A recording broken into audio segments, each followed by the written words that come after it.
Hello, Fairview Fellowship.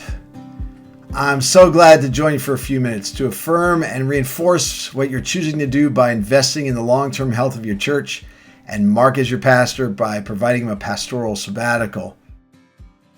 The renowned leadership guru, Peter Drucker, was widely quoted as saying that the nation's four most difficult leadership positions are President of the United States, President of a major university, CEO of a hospital, and pastor of a local church. And, he added, not necessarily in that order. As someone who served as a lead pastor for decades and now has a privilege of coaching and encouraging and providing care for pastors, I know this firsthand and I see it every day. Pastors shoulder a combination of pressures and responsibilities that are distinct from any other vocation, and few comprehend what it means. They have to be proficient in a huge myriad of different professions all combined into one. They have to be a corporate CEO and a counselor, a teacher, an accountant, a facilities manager. They have to be a personnel director and a development director and a compliance officer and an outreach coordinator and a writer and a chief of staff and a bunch of other stuff. And all this on top of their primary responsibilities, which is following Christ and studying God's word and praying and shepherding and equipping the saints and discerning God's direction and preaching. And they have to do all this while at the same time being directly opposed by supernaturally powered evil. So let me tell you what you already know. You have a tremendous pastor. I know him. I respect him. I admire him. I know your pastor, and I know you're never going to hear him complain about any of that stuff. He embraces what he does as his calling. He trusts and follows Christ. He carries the load he does because he knows it's his calling and what he signed up for. But I also know the statistics and the effects that load can produce.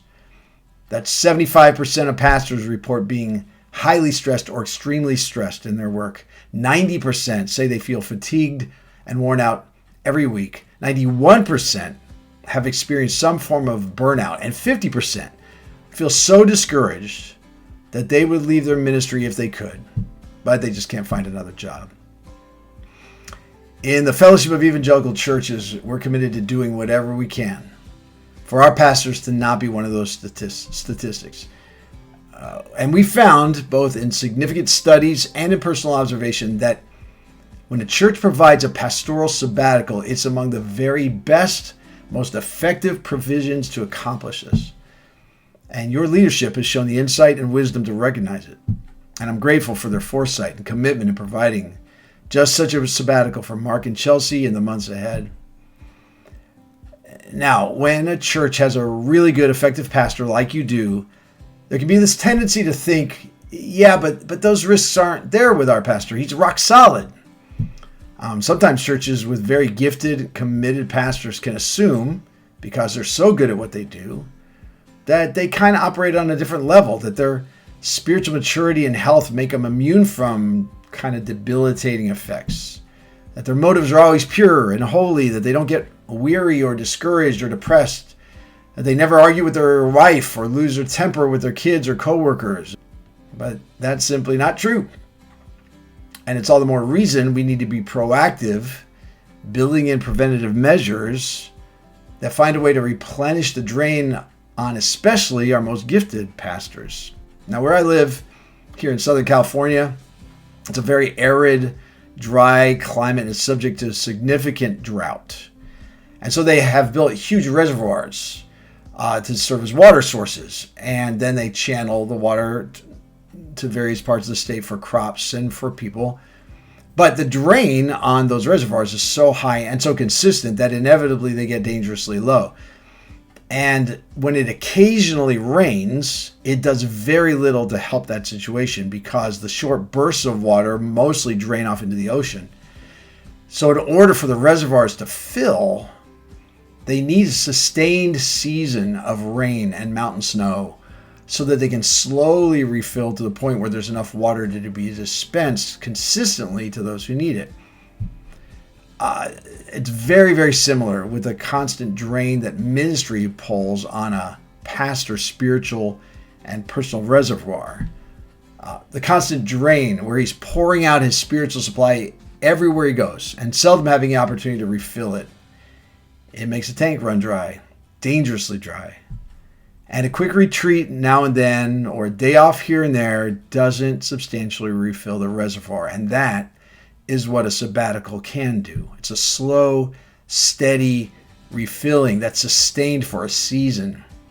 And it slowly and substantively can repair the breaks in the reservoir walls and refill its levels. It's a crucial tool to replenish the supply for the long haul. And then that will significantly increase the chances that long term he'll stay in the game, leading from a soft, God-in-tuned heart, full tanked, to shepherd an amazing church that's vibrant and spirit-charged to help people in Kendallville know Christ and meet him and follow him to the fullest life he designed them to have. So, giving this sabbatical isn't just a benefit to your pastor. It's a gift to yourselves and to the sustained work of God's kingdom where you are. You're going to see fruit from it. Not just after the sabbatical is over, by the way, but while it's going on. Because as you join forces to continue the ministry during those months, you're going to see God empower you in new ways and use some of you in ways you didn't even know you could be used until the opportunity is created. I'm looking forward to being part of that when I come to fill in teach on a Sunday morning during the sabbatical, and I can't wait to be with you in person. But let me just tell you that what you're doing here is significant, and it's healthy, and it's reflective of God's way for long-term health, both for your pastor and for your entire church body. Thank you. Thank you for being that kind of church. I'll look forward to seeing you again soon.